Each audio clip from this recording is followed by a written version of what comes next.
this morning we shall turn to 1 Corinthians 5th chapter. కొరింథీయులకు రాసిన మొదటి పత్రిక 5వ అధ్యాయం వైపు తిప్పుకుందాం. 1 Corinthians మొదటి కొరింథీయులకు రాసిన పత్రిక and the 5th chapter. 5వ అధ్యాయము. Now in this chapter, ఈ అధ్యాయంలో St. Paul gives a warning to the church. పరిశుద్ధైన పౌలు కొరింథీ సంఘానికి ఒక హెచ్చరికనిస్తూ ఉన్నాడు. That is, God is warning a church concerning the wickedness which has come into that church. ఇంకా చెప్పాలంటే ఆ సంఘంలో సొరబడినటువంటి ఒక దుష్టత్వాన్ని బట్టి దేవుడే సంఘాన్ని హెచ్చరిస్తూ ఉన్నాడు. Let's read the first verse. మొదటి వచనం చదువుకుందాం. It is reported commonly that there is fornication among you. మీలో జారత్వం ఉన్నదని వదంతి కలదు. And such fornication as is not so much as named among the Gentiles, అట్టి జారత్వము అన్యజనుల్లోనైనను జరగదు. that one should have his father's wife. మీలో ఒకడు తన తండ్రి భార్యను ఉంచుకున్నాడట.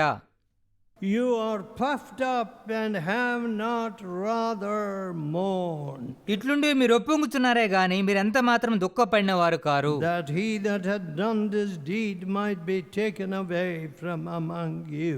ఇలాంటి కార్యం చేసిన వారిని మీలో నుండి వెలివేసిన వారు car. You know, the scripture says that one sinner destroyeth much good. ఒక పాపాత్ముడు ఎంతో గొప్ప మేలును చెరిపివేయనని చెప్పి దేవుని వాక్య సెలవిస్తూ ఉంది. Now we are many, మనం అనేక మంది ఇక్కడ కూడి ఉన్నాం. and we may imagine that we are anonymous. ఇంతమందిలో మనం లెక్కలోనికి రాము అని మనం అనుకొనవచ్చు. So we don't really count because we are not very big people. మనమంతా గొప్పవారం పెద్దవారం కాదు కదా, మన లెక్కలోనికి రామేమో అని అనుకోవచ్చు.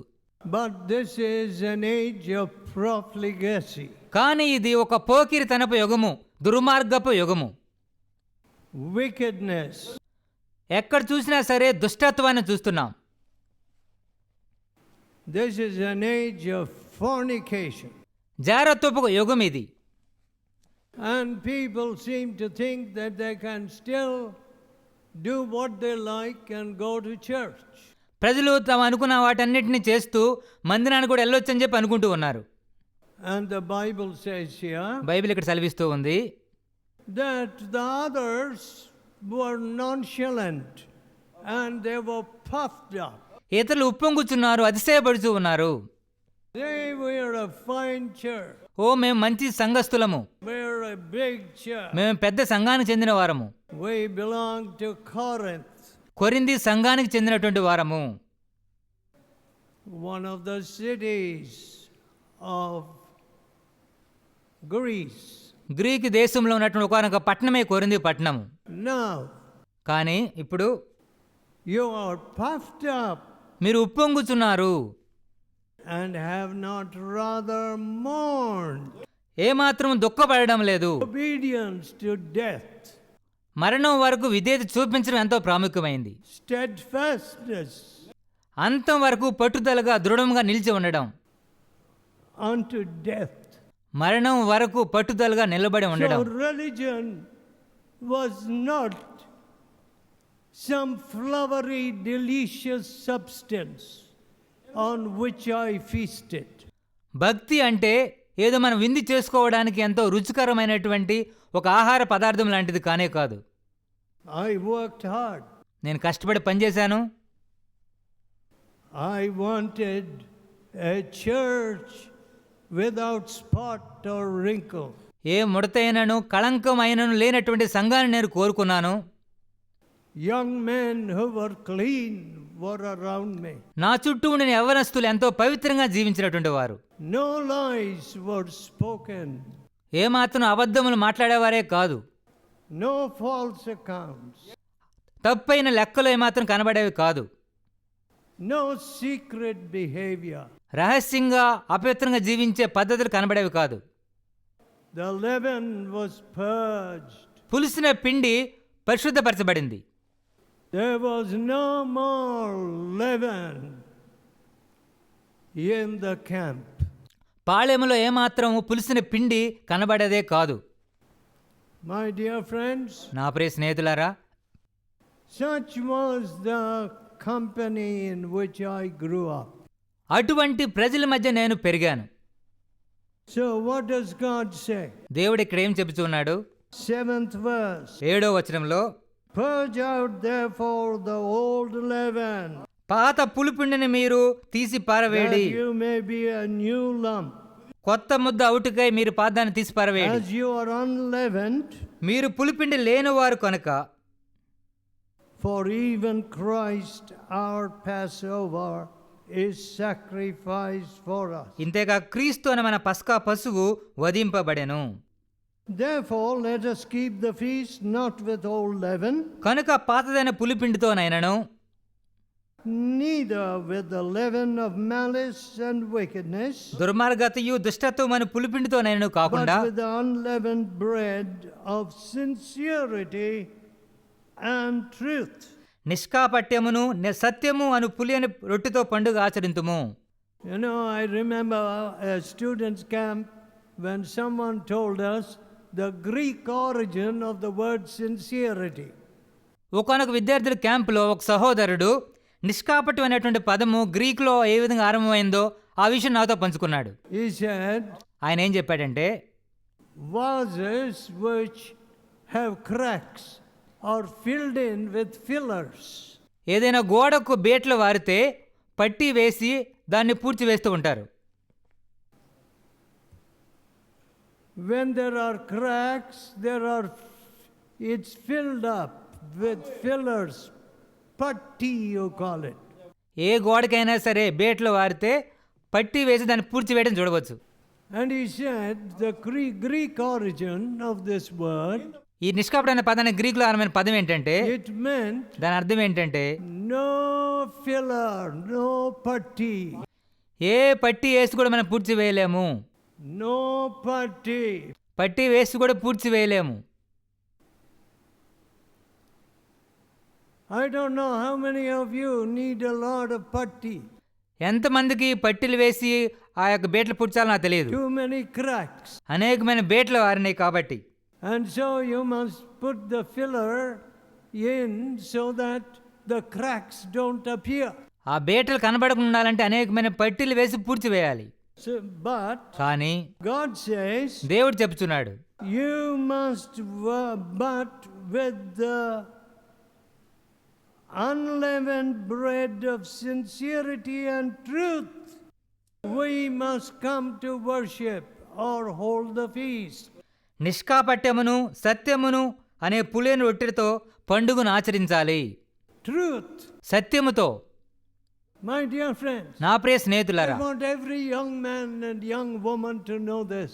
ప్రతి యవ్వన బాలుడు ప్రతి యవ్వన బాలిక ఈ విషయం తెలుసుకోవాలని చెప్పి అనుకుంటున్నాను. When you build your life on the word of God, మీ జీవితాలను దేవుని వాక్యం మీద మీరు కట్టుకుంటే you are indestructible. ఎవరూ మిమ్మల్ని మీ జీవితాలను నాశనం చేయలేరు. Nothing can violate you. ఎవరూ మిమ్మల్ని కింద పడవేయలేరు. You are an impregnable fortress. ఎవరో పడవేయాలని జయించిన కోటలాగా మీరు ఉంటారు. Why? ఎందుకు? Truth. సత్యం ఉంది కాబట్టి. You are founded on the truth of Jesus. యేసుక్రీస్తు యొక్క సత్యం మీద మీరు కట్టుకున్నారు కాబట్టి. So there is no fear. కాబట్టి భయమే ఉండదు. There is no shaking. కదల్చబడ్డమే ఉండదు. There is no confusion. ఏమాత్రం గందరగోళం మీ జీవితంలో ఉండదు. There is no fear of society. సమాజం యొక్క భయం కూడా మీకు ఉండదు. Truth. సత్యం ఉంది Who కాబట్టి. can do anything against truth? సత్యానికి విరోధంగా ఎవరైనా ఏమైనా చేయగలరా? Nobody. ఎవరు ఏమీ చేయలేరు. That's what God wants in you and me. దేవుడు నీలో నాలో అదే కోరుకుంటున్నాడు. No hidden thing. రహస్యంగా దాచబడిన ఏ పాపం ఉండకూడదు. No doubtful or dirty thing.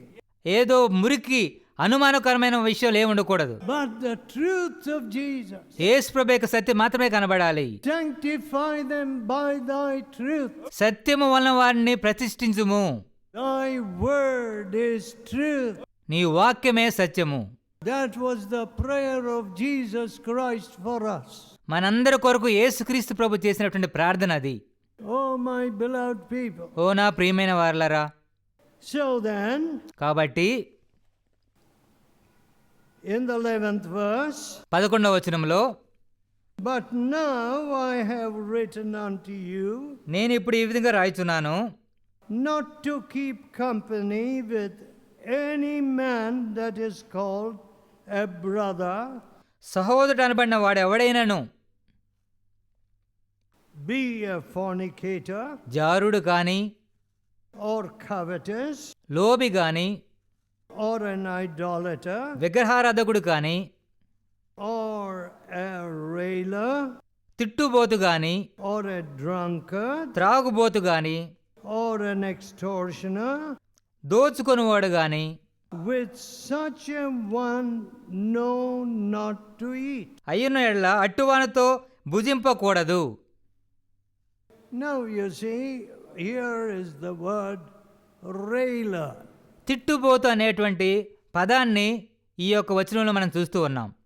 You know, friends, English is a wonderful language, ఆంగ్లం ఎంతో అద్భుతకరమైన భాష సహోదరులారా. but కానీ certain words like this need amplification. ఇలాంటి కొన్ని పదాలు జాగ్రత్తగా పరిశీలన చేయబడవలసి ఉన్నది. So I took the Amplified Bible. కాబట్టి వేరొక వ్యాఖ్యానం బైబిల్ తీసుకొని ఈ పదం అర్థాన్ని చూశాను. I said, what is the fuller meaning of this railer? ఈ తిట్టుబోతు అనే పదానికి సంపూర్ణ అర్థం ఏమిటి అని చెప్పి నేను పరిశీలన చేశాను. A person with a foul tongue, మురికి నాలుగు కలిగినటువంటి వ్యక్తి, railing, దుర్భాషలాడడం, abusing, దూషించడం, reviling, తిట్టడం, అటువంటి చేయడం, slandering. చాడీలు చెప్పడం, కొండములు చెప్పడం. Do you sit with any such person? ఇటువంటి వ్యక్తులతో మీరు కూర్చొని మాట్లాడుతూ ఉన్నారా? The Bible says బైబిల్ సెలవిస్తుంది that you should run away, that you should not associate with anyone, అటువంటి ఎవరితో కూడా మీరు సాంగత్యము చేయకూడదని బైబిల్ సెలవిస్తుంది. especially if he is calling himself a Christian. మన ముఖ్యంగా అతను నేను క్రైస్తవుని పిలుచుకుంటే అటువంటి వారితో మీరు సాంగత్యమే చేయకూడదు. Now, my dear friends, నా ప్రియ స్నేహితులారా, while we are talking about leaven, పులిపిండిని గురించి మనం మాట్లాడుతూ ఉండగా, what does the Bible say about obedience? I've just read to you that poem. విధేయత గురించి దేవుని వాక్యం ఏమి సెలవిస్తూ ఉన్నది? Deuteronomy 11th chapter, ద్వితీయోపదేశకాండము 11వ అధ్యాయము 26 and 28. 26 నుంచి 28వ వచనం వరకు. Deuteronomy ద్వితీయోపదేశకాండము 11th chapter. 11వ అధ్యాయము Let's read from verse 26. 26వ వచనం నుండి చదువుతాను. Behold, I set before you this day a blessing and a curse. చూడుడి, నేడు నేను మీ ఎదుట దీవెనయు శాపమును పెట్టుచున్నాను. A blessing if you obey the commandments of the Lord your God, మీ దేవుడైన యెహోవా ఆజ్ఞలను మీరు వినిన యెడల దీవెనయు, which I command you this day, నేడు నేను మీకు ఆజ్ఞాపించున్నట్లుగా. and a curse if you will not obey the commandments of the Lord. మీరు మీ దేవుడైన యెహోవా ఆజ్ఞలను వెనక ఉండిన యెడల శాపముకు మీకు కలుగును. Do you see this? దీన్ని చూస్తున్నారు కదా? These are commandments. These are not suggestions. ఇవి దేవుడిచ్చిన సలహాలు కాదు, దేవుడిచ్చిన ఆజ్ఞలు ఇవి. You may have gone to an old man and said, give me some good advice. మీరు పెద్దవారు వృద్ధుల దగ్గరికి వెళ్ళి, అయ్యా మాకు సలహాలు ఇవ్వండి అని మీరు అడిగినట్లయితే, See, and he says, I give you a suggestion, my dear boy. అబ్బాయి కూర్చో, నేను నీకు సలహాలు ఇస్తానని చెప్పి అవి ఇవి అతను చెప్పవచ్చు. Do this, do that. ఇది చేయి, అది చేయని చెప్పవచ్చు. But these are commandments. కానీ ఇవి మాత్రం అలా కాదు, ఇవి దేవుని ఆజ్ఞలు. More firm, more real than any law passed in parliament. పార్లమెంట్లో చేయబడిన చట్టముల కంటే ఎంతో దృఢమైనవి, ఎంతో వాస్తవికమైనవి ఇవి. They are true. అవి సత్యమైనవి. You know, some of our parliaments and senates and congressmen, that is in Washington I'm talking, are making some foolish laws. మన పార్లమెంట్లో కానీ అమెరికా దేశంలో ఉన్నటువంటి పార్లమెంట్లో కానీ బుద్ధిహీనమైన చట్టాలు చేస్తూ ఉన్నారు. I'm going to test those laws. ఆ యొక్క చట్టాలను నేను పరీక్ష చేయబోతూ ఉన్నాను. You know, a man like me can be arrested for preaching like this against homosexuality in America. స్వలింగ సంపర్కానికి విరోధంగా అమెరికాలో బోధిస్తే నన్ను వారు అరెస్ట్ చేయవచ్చు కూడా. But కానీ our voice goes over the air. అమెరికాలో టీవీ ప్రసారాల్లో మన వాక్యం వెళుతూ ఉన్నది. So it's nothing secret. కాబట్టి రహస్యంగా ఏమీ మనం బోధించడం లేదు. Let us see how they can apply that law. ఆ చట్టాన్ని ఏ రీతిగా వారు అన్వయిస్తారో చూద్దాం. Listen, my dear friends. వినండి స్నేహితులారా. After all, India is a little ape trying to follow some of those crooked laws. భారతదేశం ఆ యొక్క దుష్టమైన చట్టాలను వెంబడించే దేశంగా మారుతూ ఉన్నది. It's a sad day. ఎంతో విచారకరమైన దినం. But కానీ the Bible says a blessing if you obey. మీరు లోబడితే ఆశీర్వాదం అని బైబిల్ సెలవిస్తూ ఉంది. And a curse if you don't obey. విధేయత చూపించకపోతే శాపం కలుగుని బైబిల్ సెలవిస్తుంది. And you can see that in history. చరిత్రలో దీన్ని మనం చూడవచ్చు. Anybody that goes against the commandments of God, దేవుని ఆజ్ఞలకు వ్యతిరేకంగా ఎవరు వెళ్ళినా సరే their future is curtailed వారు భవిష్యత్తు ఆ విధంగా and ముగించబడ్డం, annulled. పూర్తిగా ఆపివేయబడ్డం మనం చూడవచ్చు. No future. భవిష్యత్తు అంతమైపోవడం చూడవచ్చు. But you are founded on the word of God. కానీ మీరు దేవుని వాక్యం మీద మీ జీవితాన్ని కట్టుకున్నట్లయితే Nothing in this world can overthrow you. ఈ లోకంలో ఏది కూడా మిమ్మల్ని కింద పడవేయలేదు. Truth. సత్యము. You know, my dear friends, చూడండి స్నేహితులారా, one father said, ఒక తండ్రి నాతో ఏం చెప్పాడంటే, if my daughter marries a preacher or a Bible student, మా అమ్మాయి ఒక బోధకుడిని లేకపోతే బైబిల్ స్టూడెంట్ని వివాహం చేసుకుంటే how will she survive? మా అమ్మాయి ఎట్లా బతికిద్దండి అని నన్ను అడిగాడు. Great question, isn't it? చాలా పెద్ద గొప్ప ప్రశ్న కదా. I'm sure my father-in-law asked that question himself. మా మామగారు కూడా అదే ప్రశ్న అడిగాడని చెప్పి నేను ఖచ్చితంగా చెప్పగలను. How will my poor daughter survive? పాప మా అమ్మాయి ఎట్లా బతికిద్ది. So God is not able to take care of you. కాబట్టి దేవుడు మిమ్మల్ని ఏమాత్రం చూసుకోలేడు కదా. It's only your father-in-law. మీ మామగారే చూసుకుంటాడు కదా. From the grave he will sit up సమాధిలోంచి బయటికి లేచి వచ్చి and say, I forgot to give you this gold. ఓ నీకు బంగారం ఇవ్వడం మర్చిపోయాను అని చెప్తాడేమో. What? ఏంటి? Your father will take care of you from the grave? సమాధిలో నుండి బయటకు వచ్చి మీ మామగారు మిమ్మల్ని చూసుకుంటాడా? If you ever find a sparrow ఏదైనా పిచ్చుకుని మీరు చూసినట్లయితే sitting saying, I'm hungry, నాకు ఆకలేస్తుందని అట్లాగా మినుగు తీసి కూర్చోవడం, nobody fed me anything in this rainy day, ఇక వర్షం వచ్చిన ఈ రోజు ఎవ్వరూ నన్ను పోషించలేదు, not a grain in the field, పొలంలో ఒక ఒడ్డు గింజ కూడా నాకు దొరకలేదు, I'm hungry, I'm dying. నాకెంతో ఆకలేస్తుంది, నేను చనిపోతున్నాను My dear friends, అని ఏ పిచ్చుకొని చెప్పడం చూసారా? I wonder if you will ever find a sparrow like that. ఏ పిచ్చుకైనా ఆ విధంగా మీరు చూస్తుంటారు అని నేను ఎప్పుడు అనుకోను. Because God takes care of the sparrow. ఎందుకంటే దేవుడు ప్రతి పిచ్చుకను పోషిస్తున్నాడు కాబట్టి. And what does he say? దేవుడు ఏం చెప్తూ ఉన్నాడు? Are you not of more value than many sparrows? ఈ పిచ్చుకల కంటే మీరు శ్రేష్ఠులు కారా అని దేవుడు చెప్తున్నాడు. Many of you are not learning faith. మీలో అనేక మంది విశ్వాసాన్ని నేర్చుకోవడం లేదు. You are sitting like dolls. బొమ్మల్లాగా కూర్చుంటున్నారు కోటాల్లో. You're receiving the word, కోటాలు కూర్చుని దేవుని వాక్యం వింటూ ఉన్నారు, but no obedience. వాక్యానికి మాత్రం విధేయత చూపించడం లేదు. So the blessings of faith are not coming upon you. విశ్వాసం ద్వారా వచ్చేటువంటి ఆశీర్వాదాలు మీరేమాత్రం అనుభవించలేకపోతూ ఉన్నారు. My dear friend, నా ప్రియ స్నేహితులారా, believe me, నన్ను నమ్మండి, I have nothing, నా దగ్గర ఏమీ ఉండేది కాదు. only what faith gives me.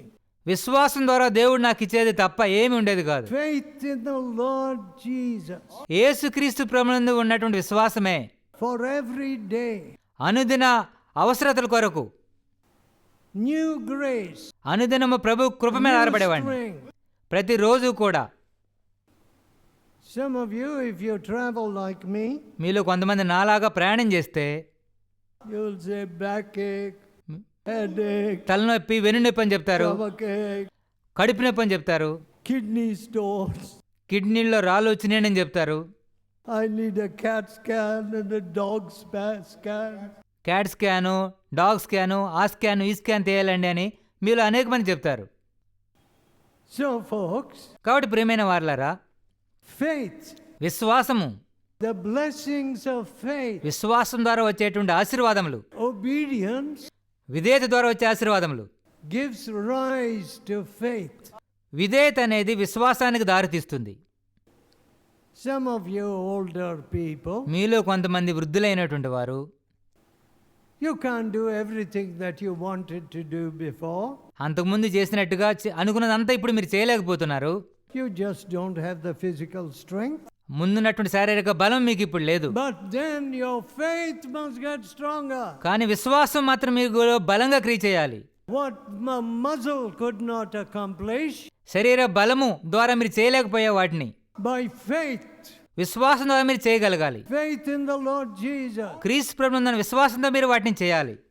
Speak the word, O Lord. ప్రభువా, మీరు మాట మాత్రం సెలవేమో, It will be done. అప్పుడు సమస్తం సజావుగా జరుగుతాయి. How wonderful. ఎంత అద్భుతకరమైన విషయం. You know, I feel very, very sad. నేను ఎంతో ఎంతో విచారపడుతూ ఉన్నాను. You know why? ఎందుకో తెలుసా? Because my faith is so small.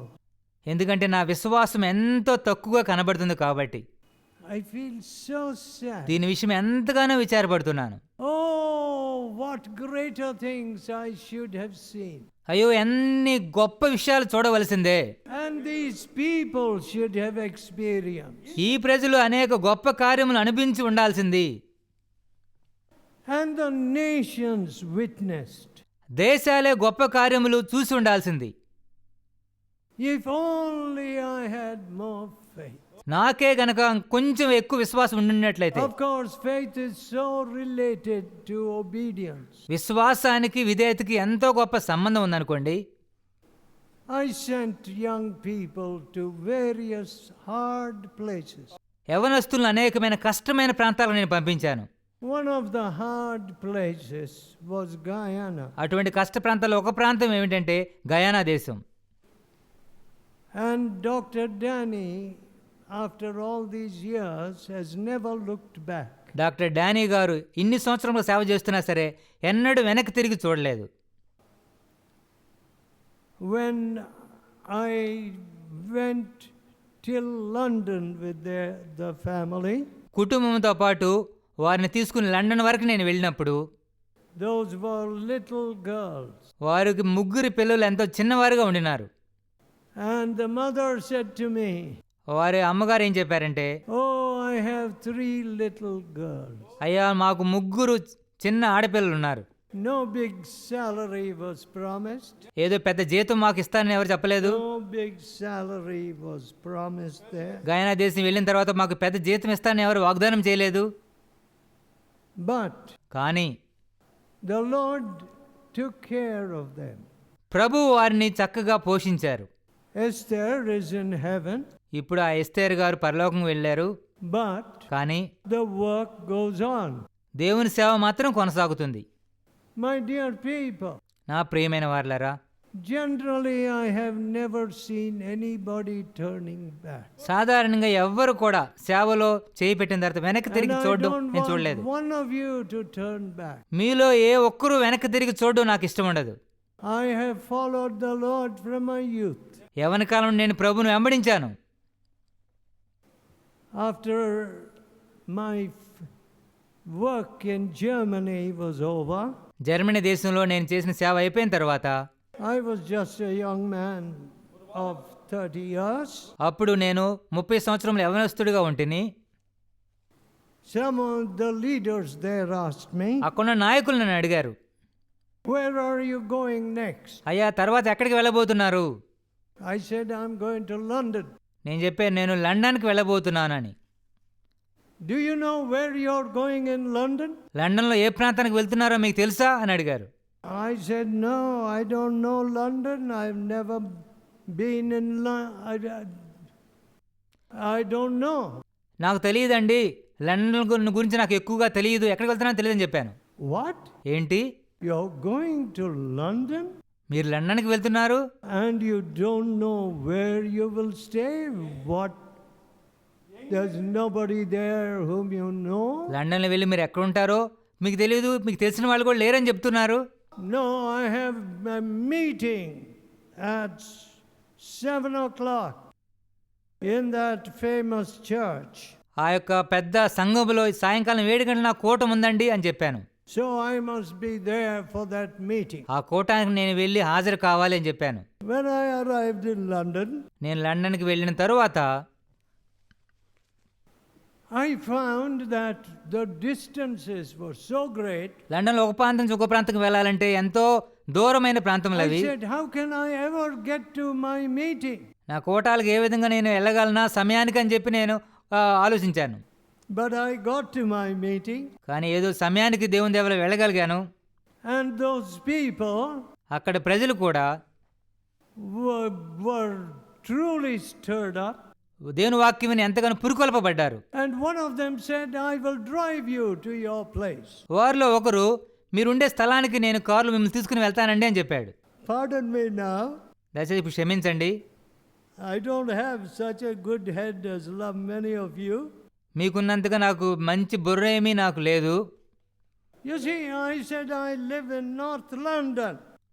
I'm going to North London. ఉత్తర లండన్లో నేను ఉండాలండి, అక్కడ నేను తీసుకువెళ్ళనని చెప్పాను. But where are you going? ఆ ఉత్తర లండన్లో మీరుండేది ఎక్కడండి అని అడిగాడు. I forgot my address.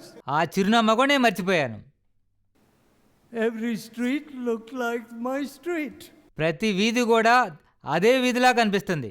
It was dark. ఎంతో చీకటి అయిపోయింది. Now what could my driver do? He was an important man. ఆ డ్రైవర్ గారు ఏం చేయగలడు? ఆయన ఎంతో ప్రాముఖ్యమైన వ్యక్తే, కానీ ఏ విధంగా నేను తీసుకుని వెళ్ళగలడు? Then I said, this must be it. ఇదే వీధి అయి ఉండాలి అని చెప్పి నేను అతనితో చెప్పాను. And I got to my place. దేవుని దేవాల ఆ స్థలానికి వెళ్ళగలిగాను. My dear people, ప్రియమైన వారలారా, faith. విశ్వాసము. Did God ever forsake me? దేవుడు ఎన్నడైనా నన్ను విడిచిపెట్టాడా? No. లేదు. Will Jesus ever forsake you? యేసు ప్రభు ఎన్నడైనా మిమ్మల్ని మర్చిపోతాడా? No. లేదు. He is faithful. ఆయన నమ్మకస్తుడు. Let us pray. ప్రార్థన చేసుకుందాం.